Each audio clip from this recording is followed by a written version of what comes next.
चलिए साहब, एक क्वेश्चन करेंगे इसमें कैश फ्लो स्टेटमेंट।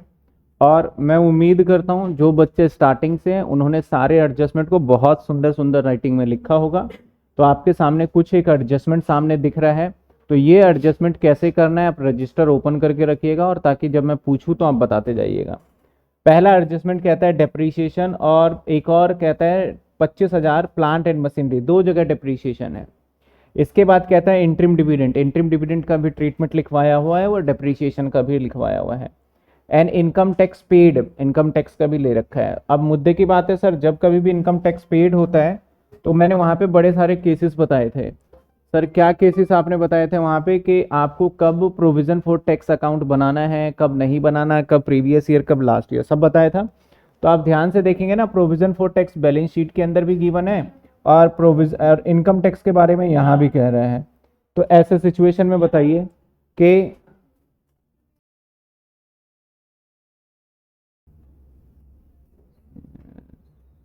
ईआर वाले हो क्या, बच्चे पूछ रहे हैं ईआर। हाँ, कुछ बच्चों को ऐसा भी था कि जिन बच्चों का एसेंशियल रिपीट यानी ईआर है उनका पेपर भी बिल्कुल सेम आने वाला है, ऐसा नहीं कि अलग आएगा, कुछ बच्चों का कहना था। चलिए थोड़ा सा डिले हो गया, मैं कहाँ था, फिर दोबारा आ जाते हैं। मैं एडजस्टमेंट, एडजस्टमेंट में जैसा बताया था कि यहाँ पे भी प्रोविजन फॉर टैक्स है और यहाँ पे भी है इनकम टैक्स। तो क्या हमें इसे प्रीवियस करंट ईयर से काम चल जाएगा या अकाउंट बनाना पड़ेगा? अकाउंट बनाना पड़ेगा, है ना। इसके बाद हम आगे बात करते हैं।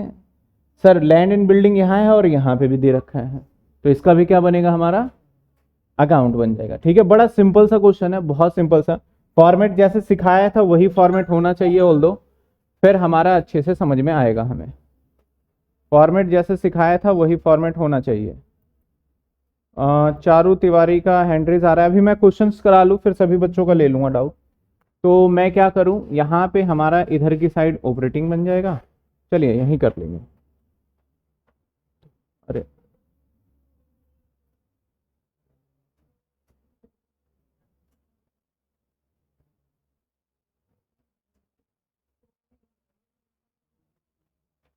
क्या क्या बताया था, लाइनिंग भी आपने खींचा होगा, आपको याद होगा, फॉर्मेट नोट किया है।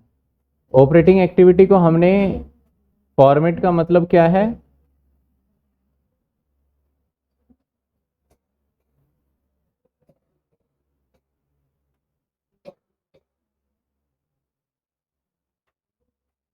एक इसके अंदर आपको बस जैसे मैंने बताया वो लेके चलना, बड़े आसानी से हो जाएगा क्वेश्चन।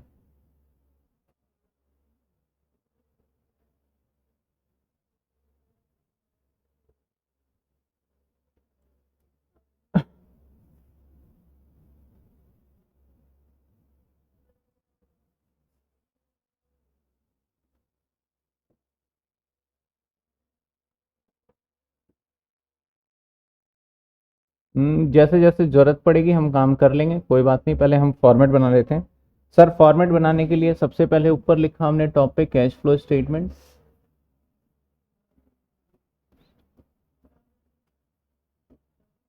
और नीचे जो हमारा डेट वगैरह डलता है वो डलेगा ही डलेगा। इसके बाद हमारा यहाँ पे लिखते हैं net profit after tax. Sir जो बैलेंस शीट के अंदर दिया होता है ना प्रॉफिट एंड लॉस, ये ऑलवेज आफ्टर टैक्स ही होता है, टैक्स के बाद जाता है बैलेंस शीट के अंदर, ठीक है ना। अब बंद कर देना उसे फैन को। हम्म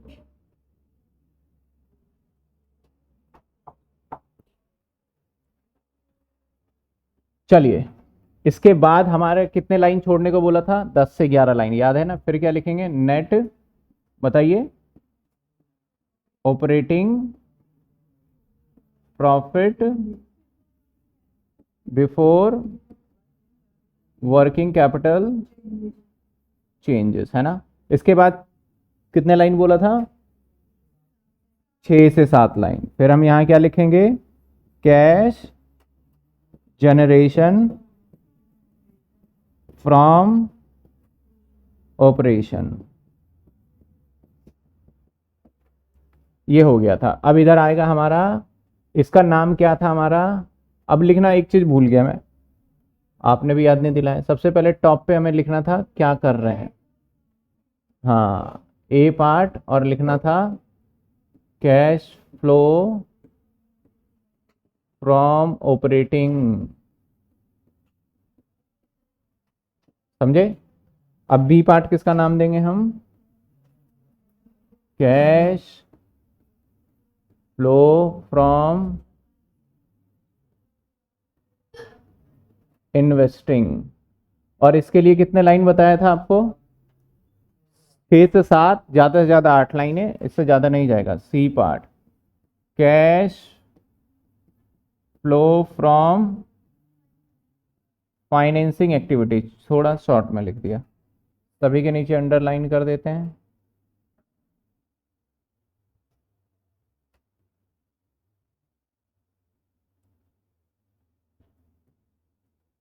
चलिए सर, अब इसके बाद कितने, 5 से 7 लाइन, और यहां पे क्या लिखवाया था?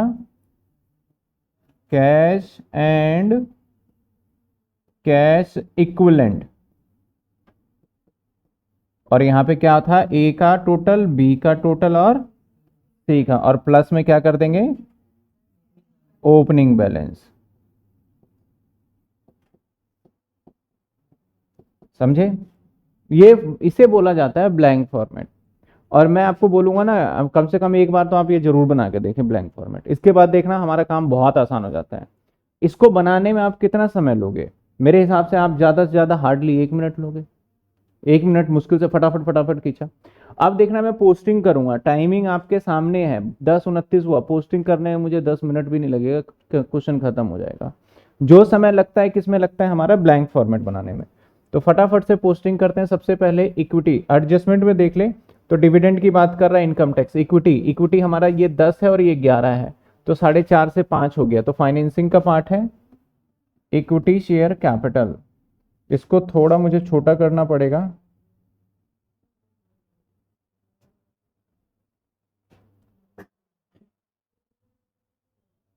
सर इक्विटी कितने हो गए हमारे? 50,000। और आप यहां ऑल दो लिख सकते हैं इंक्रीज इन शेयर कैपिटल या share capital issue, equity share capital issue, जो मर्जी लिखिए आपको चलेगा। ठीक है सर, इसे हटा दिया जाए। आगे देखें, इक्विटी के बाद जनरल रिजर्व। जनरल रिजर्व 40 से 70 कहाँ का पार्ट होता है? ऑपरेटिंग का पार्ट होता है। General reserve increase in general reserve कितने? 30,000। ठीक है। इसके बाद प्रॉफिट एंड लॉस 30 से 48 कितने होंगे? 18,000। डिफरेंस लेते हैं ना हम। परपोज डिविडेंड आपका, हालांकि ये क्वेश्चन ना, फिर से मैं बोलूंगा कि ये क्वेश्चन हमारा जो है थोड़ा सा एरर है इस क्वेश्चन में, क्योंकि मैं पुराने क्वेश्चन उठा रहा हूँ, नए वाले भी प्रिंट होके आएंगे मेरे पास। तो ये इसको परपोज डिविडेंड की जगह पे मैं इसका नाम बदल दे रहा हूँ। ठीक है, इसको लिख देता हूं मैं आउटस्टैंडिंग सैलरी। ठीक है ना, हम ऐसे ट्रीट कर लेंगे। तो ये वर्किंग कैपिटल का पार्ट हो गया। चलिए sir, purpose profit and loss का तो वर्किंग कैपिटल का पार्ट हो गया। आउटस्टैंडिंग सैलरी 42 से 50, 8,000 रुपए बढ़ गया, तो क्या करें? आउटस्टैंडिंग सैलरी क्या करना चाहिए बताइए? बढ़ गया, लाइबिलिटी बढ़ गया, यानी बिजनेस के लिए बैड है, तो सर क्या हो जाना चाहिए? ऐड हो जानी चाहिए। कितने रुपए? 8,000। Very simple. ठीक है ना। थोड़ा बच्चे बोल रहे होंगे कि कम विजुअल है, तो मैं थोड़ा सा कम करके पूरा दिखा देता हूँ इसको। चलिए सर, क्रेडिटर 55 से 83, बताइए क्या करेंगे? ऐड कितने? 55 से 83, तो कितने हो गए? जल्दी निकालो। पक्का 28? चलिए सर 28। इसके बाद बिल्स पेबल 20 से 16, क्या करें? घट गया, बिल्स पेबल घटना, बिजनेस के लिए लाइबिलिटी घटना मतलब गुड है, तो 20 से 16 क्या करें? माइनस कितने? 4,000। इसके बाद सर प्रोविजन फॉर टैक्स क्या बना लेना चाहिए हमें? एक अकाउंट। नेक्स्ट पेज पे आ जाते हैं, एक अकाउंट बना लेते हैं फटाफट से। हालांकि हमें 3 अकाउंट की जरूरत पड़ेगा, मैं इकट्ठे ही बना लूंगा।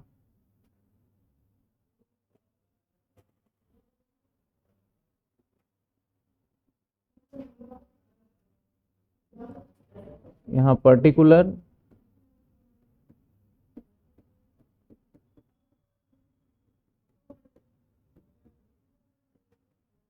इसका नाम दे देंगे हम provision for tax account.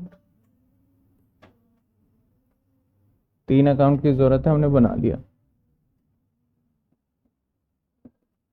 Provision for tax account. Sir provision for tax आ जाइए सर। सबसे पहले इसका काम होता है ऐसे अकाउंट का बैलेंस बीडी, और इधर की साइड लिख लेंगे टू बैलेंस, बस बीडी सीडी देख लेते हैं। चलिए बच्चे अब बताइए बीडी और सीडी। बीडी की अगर हम बात करें तो 42,000, सॉरी 40 और 50। तो सर यहाँ पे आ जाएगा 40 और यहाँ आ जाएगा 50। एडजस्टमेंट में मेड है पेड है देखना पड़ेगा। एडजस्टमेंट में कहता है कि इनकम टैक्स और यहाँ पेड शब्द का इस्तेमाल किया गया है, तो पेड है। तो अब पेड किस साइड आएगा सर? टू साइड, बैंक से पेड। कितने रुपए थे? 35, बिल्कुल 35,000।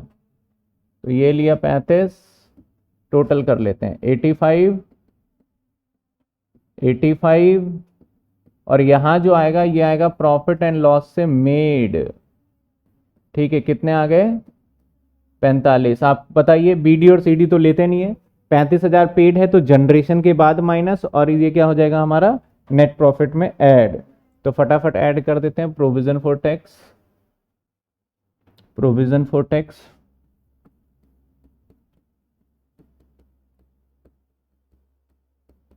टैक्स ऐड कितना करना है? 45, और minus less income tax paid कितने? 35,000।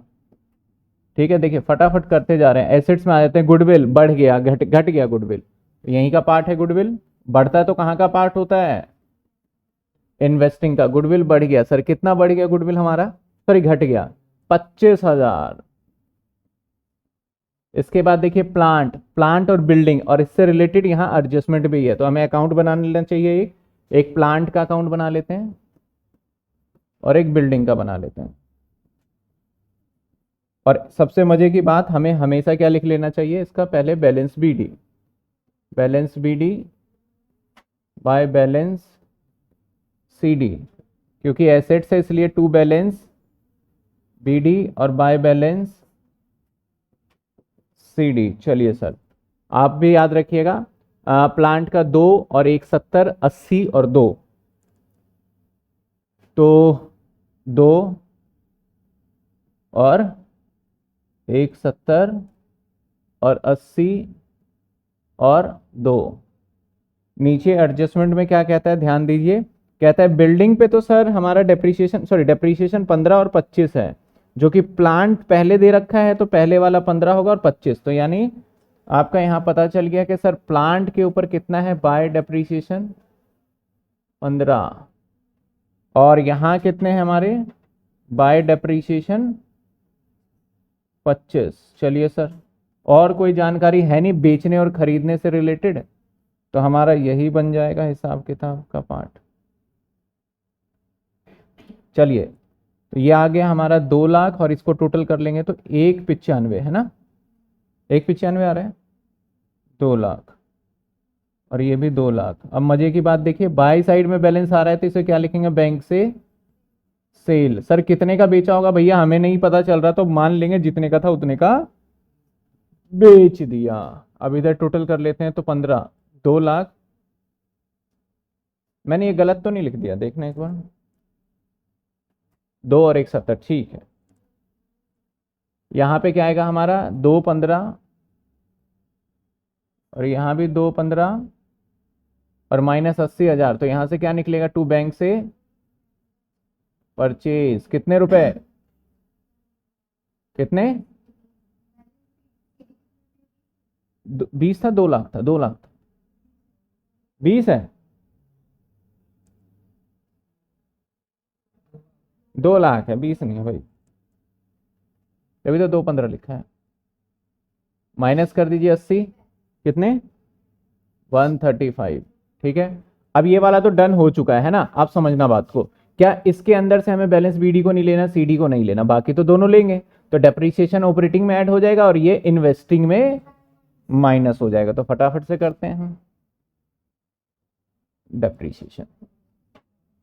डेप्रीशिएशन ऑन प्लांट कितने रुपए? 15,000।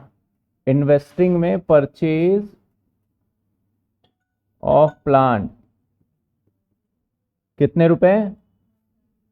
135, और ये माइनस का। ऐसे ही डेप्रीशिएशन ऑन बिल्डिंग कितने? 25,000, और यहां से सेल निकला था तो sale of building 5,000। Sir question थोड़ा ब्लर हो रहा है, मैंने थोड़ा छोटा कर दिया इसलिए।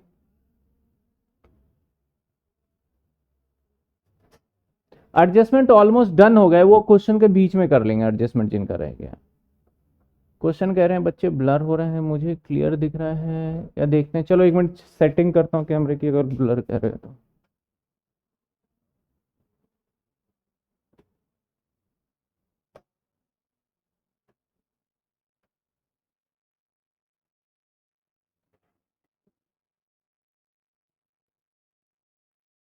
शार्पनेस तो बढ़ा दी है, मेरे को तो अब ब्लर लग रहा है।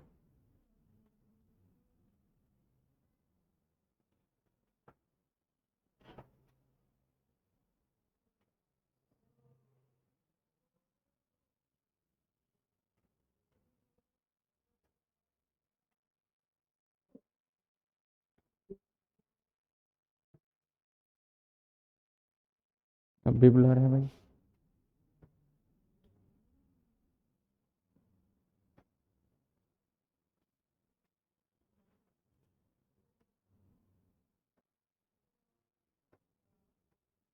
अरे हटा,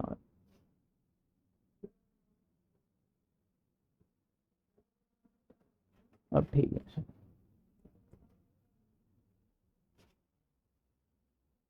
अब देखिए, अब तो मेरे को थोड़ा ठीक बेहतर लगा है।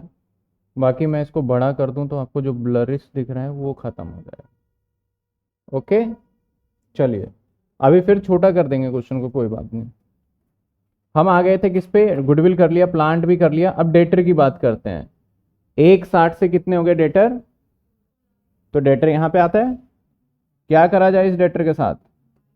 कितने? 40,000 माइनस। इसके बाद स्टॉक आ गया हमारा, बढ़ गया स्टॉक, क्या करा जाए इस स्टॉक के साथ? माइनस कर दिया जाए। देखो मैंने कम जगह छोड़ी थी तो दिक्कत हो गई। चलो इसके बाद क्या है हमारा? B are. बी आर कितने का माइनस किया जाए? 32,000। इसके बाद क्या है? बी आर के स्टॉक भी, ये स्टॉक है या बी आर है डिफरेंस? ये स्टॉक का बताया आपने, ये बताया आपने स्टॉक का। और बात करते हैं बी आर का। बी आर कितने? क्या माइनस प्लस? सब माइनस। चलो लास्ट में cash and cash equivalent opening balance, ये रहा 25,000। ठीक है, इस सवाल में से मैं अब बात कर लेता हूं इंटरिम डिविडेंड। ये कर लिया, ये कर लिया, अब इंटरिम डिविडेंड रह गया कितने? 20,000। तो इंटरिम डिविडेंड यहां पे आ जाएगा।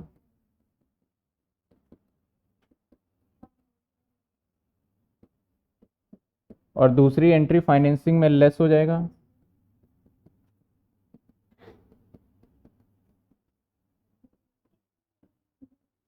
ठीक है, अब मैं इस क्वेश्चन को थोड़ा सा छोटा कर दूं, क्वेश्चन की जरूरत नहीं है, पूरा क्वेश्चन हमने पढ़ लिया है और कर भी लिया इनफैक्ट, तो हमें क्वेश्चन की जरूरत नहीं है। दैट्स वाई हम इस क्वेश्चन को थोड़ा छोटा कर देते हैं और जो मैंने करेक्शन किया था वो ठीक कर देते हैं। क्या करेक्शन किया था सर आपने इसमें?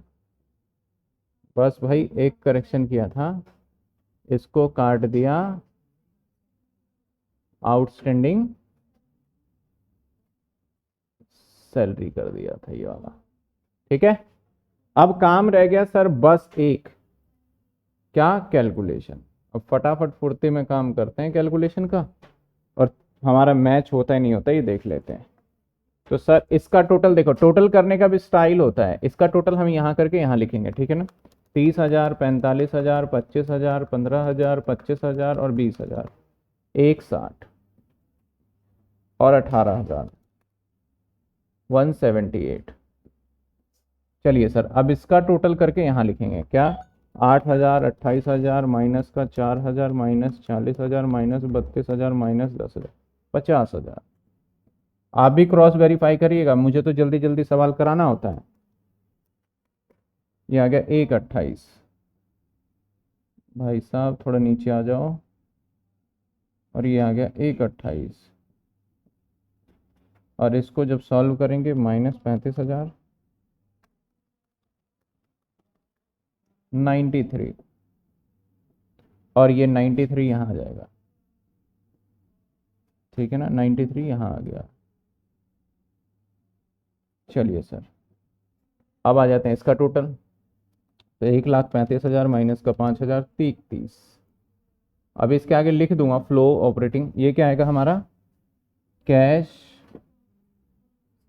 Flow from operating activity. और ये क्या आएगा बताओ? अरे भाई साहब,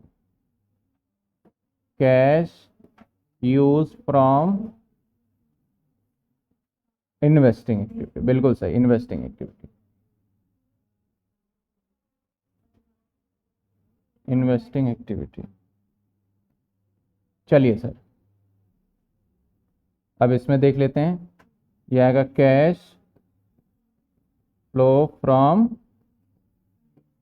फाइनेंसिंग एक्टिविटी, 30,000। तो ये 31 माइनस का बी,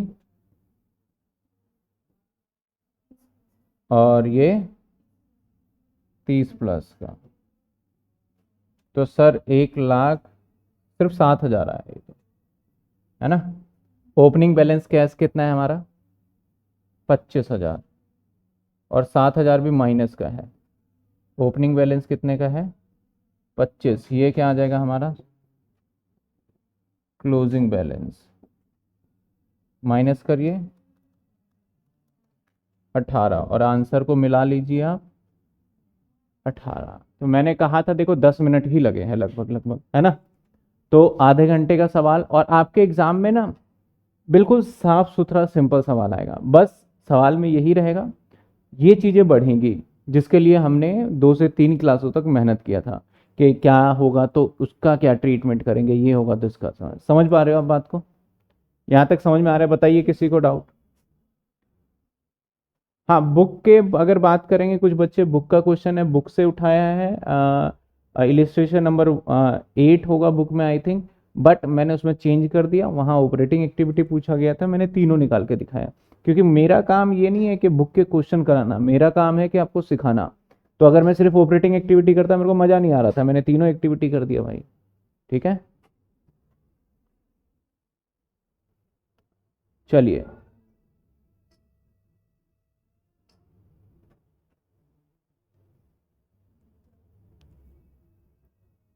कोई दिक्कत आपको इसमें?